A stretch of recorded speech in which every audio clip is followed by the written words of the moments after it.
हरिओम. अष्टावक्र गीता योगदास श्री जय गणेश जोशी यांचे प्रवचन. अध्याय 17 श्लोक क्रमांक 13.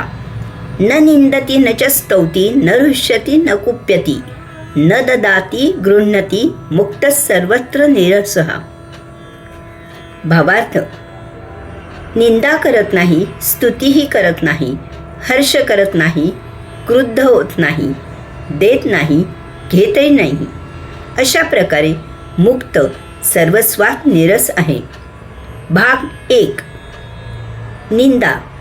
कोणत्याही निमित्ताने लोक एकत्र आले की हजर सभासद वजा करून उरलेल्यांची ते मोठ्या चवीने निंदा करतात. लग्न समारंभाला जमले की तिकडे भोवल्यावर काय कार्यक्रम चाललाय याच्याशी जराही कर्तव्य न दाखवता ते निंदा करायचा कार्यक्रम मोठ्या उत्साहात सुरू करतात. हीच गोष्ट स्मशानातही आढळून येते. सुरुवातीला गंभीर चेहरा करून गेलेल्याबद्दल हळहळ व्यक्त करत असतात. तिकडे नंबर लागायला जसजसा उशीर होऊ लागतो तसतसे इकडे सभा भरते आणि निंदेची सुरुवात झाली की चर्चा टिपेला पोहोचते. प्रत्यक्ष ज्याला पोहोचवायला आलेले असतात त्याच्याच निंदेने केवळ तिकडे ती शेवटची वेळ झाली म्हणून चर्चा आटोपती घेतली जाते.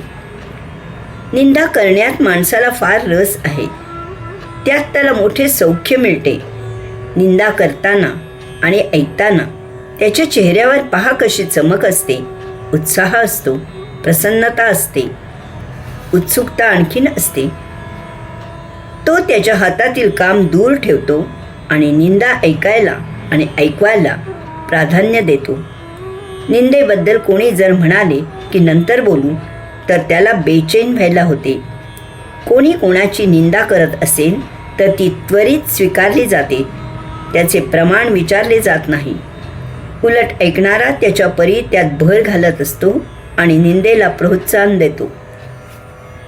निंदा केल्यामुळे ज्याची निंदा केली जाते तो लहान होत नाही किंवा जो निंदा करतो तो मोठा होत नाही. रेख छोटी करायला त्याच्या शेजारी मोठी रेख काढावी लागते. स्वतःला मोठे करायला स्वतःची लायकी सिद्ध करावी लागते.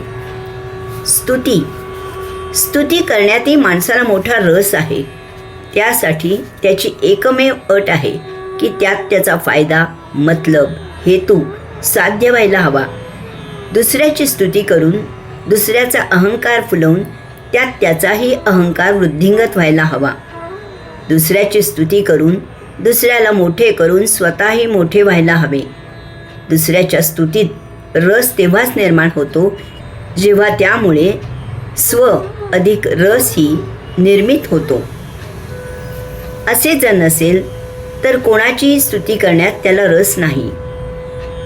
कोणाला विचारावे, काय कसा आहे तुमचा मुलगा? तो लगेच उत्तर देतो, पुत्र व्हावा ऐसा गुंडा, त्याचा तिन्ही लोकी झेंडा. आपण म्हणावे, अहो मी 12वीत पहिला आलेल्या तुमच्या मुलाबद्दल नाही विचारत.